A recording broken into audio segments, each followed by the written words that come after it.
थे आल्हा? क्यों नहीं बनी अभी तक आल्हा पर कोई बायोपिक? कब दिया था आल्हा ने पृथ्वीराज को प्राणदान? भारत वीरों की भूमि है, इसके हर राज्य का अपना गौरवशाली इतिहास रहा है। जैसे अजमेर का नाम आते ही पृथ्वीराज का नाम सबके सामने आ जाता है, जिस पर अक्षय 3 जून को फिल्म ला रहे हैं, जिसमें उनके साथ मानुषी चिल्लर, संजय दत्त, सोनू सूद आदि शामिल हैं। लेकिन इन पर फिल्म बन गई इसीलिए लोग इन्हें इतना जानने लगे। लेकिन कुछ राजा ऐसे थे जो सिर्फ किस्से कहानियों तक ही रह गए, और बुंदेलखंड उसी में से एक है। इसका कण कण शूरवीरों की वीरता से महकता है। यहाँ कई वीर हुए जिन्होंने अपनी वीरता से इतिहास के पन्नों में अपना सोने ले अक्षरों में नाम जोड़ा है। इन्हीं में एक नाम आल्हा है। उनकी गौरव गाथा को इसी से समझा जा सकता है कि आज भी उनकी लोक गाथा को लोग अपने होठों से लगाए फिरते हैं। कहते हैं कि आल्हा एक ऐसे वीर योद्धा थे जिन्होंने जीवन में कभी पराजय का सामना नहीं किया। यहाँ तक कि उन्होंने पृथ्वीराज चौहान जैसे वीर योद्धा तक को भी मात दे दी थी। बता दें कि आल्हा चंदेल वंश के राजा परमाल के मंत्री व सेनापति थे। उनके कंधों पर महोबा की सुरक्षा की जिम्मेदारी थी और आल्हा का जन्म दसरापुर के जागीरदार तथा राजा परमाल के वफादार दसराज के घर हुआ था। उनकी उम्र बहुत कम थी जब उनके पिता रणभूमि में दुश्मनों के हाथों मारे गए। पिता की मृत्यु के बाद राजा परमाल ने उनका पालन पोषण किया और माना जाता है कि वो राजा परमाल की पत्नी मलिन्हा के बहुत प्रिय थे। वह उन्हें अपनी संतान की तरह लाड करती थी। आल्हा जैसे ही थोड़े बड़े हुए, उन्हें राजा परमाल ने शिक्षा के लिए भेज दिया। इस तरह आल्हा ने शिक्षा के साथ साथ रण कौशल के गुर सीखे। आल्हा जब वापस लौटे तो उनकी वीरता का सभी ने लोहा माना। इसी के चलते जल्द ही राजा परमाल ने उन्हें अपनी सेना का सेनापति घोषित कर दिया। आल्हा ने अपने पद की हमेशा गरिमा बनाए रखी।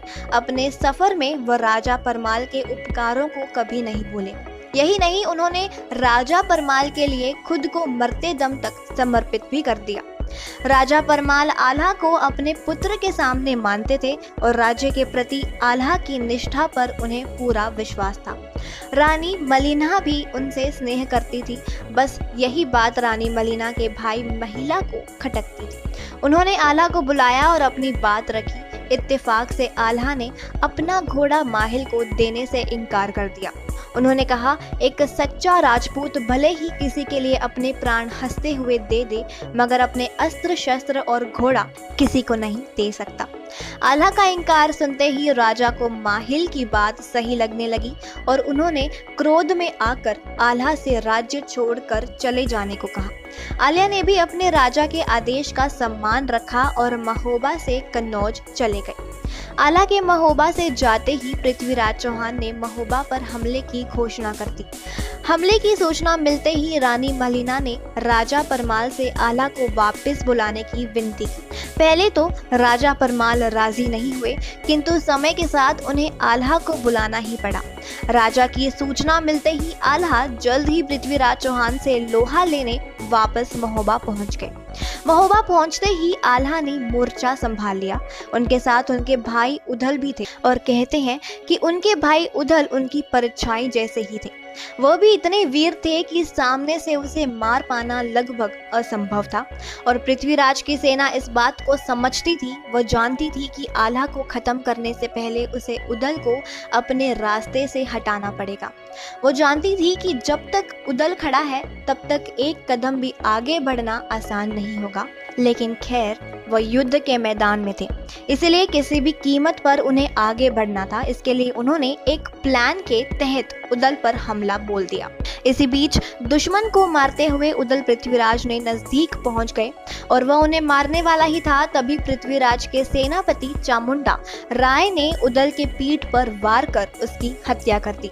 उदल की मृत्यु की सूचना पाते ही आल्हा क्रोधित हो उठे और उन्होंने दुश्मन पर अपने प्रहार तेज कर दिए और अंत में पृथ्वीराज को पराजित करने में सफल रहे। यही नहीं, आल्हा अपने भाई की मृत्यु के बदले की आग में पृथ्वीराज चौहान को मारने ही वाले थे। तभी उनके गुरु गोरखनाथ आ गए। उन्होंने कहा कि प्रतिशोध के लिए किसी की जान लेना धर्म नहीं है, और उन्होंने कहा कि प्रतिशोध के लिए किसी की जान के लिए गुरु की आज्ञा मानते हुए आल्हा ने पृथ्वीराज को प्राणदान दे दिया। किंतु इस युद्ध के बाद वो खुद बैरागी हो गए। आल्हा की निसर्गवाद राज्य भक्ति ने उन्हें लोगों के बीच लोकप्रिय किया। लेकिन क्या पृथ्वीराज चौहान का ये रूप हमें अक्षय की फिल्म पृथ्वीराज चौहान में देखने को मिलेगा? साथ ही क्या आपको नहीं लगता कि पृथ्वीराज जैसा ना जाने कितने ही महान राजा रहे हैं, लेकिन आज भी भारत की जनता उनसे अनभिज्ञ है?